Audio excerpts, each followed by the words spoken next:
محمد الحاوري. محمد بن سلمان مش مهدي المشاط عشان تقلده يا اخواني، ولن تمر بفعلتك هذه. نكون واضحين يا توكل بعرارة.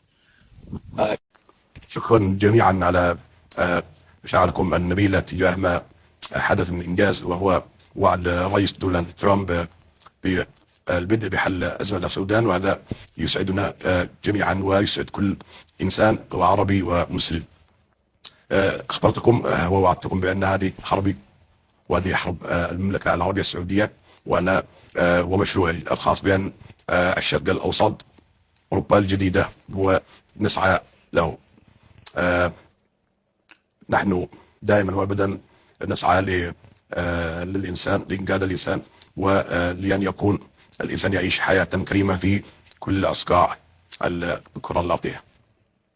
أخواننا اليمنيين، أنتم في حدقات عيوننا مما مضى وما هو الآن، فالمملكة لن تعلو جهدا بدعم أشقائها وجيرانها الجمهورية اليمنية، وهذا ليس من فضلا، أو هذا واجب الأخوة. وحصلت الإشكالية من أزمة 2011 وقمنا بالمبادرة الخليجية، ومن بعدها استجبنا لطلب فخامة الرئيس عبد الربوع منصور، وقمنا بما يلزم في عاصفة الحزم، وتم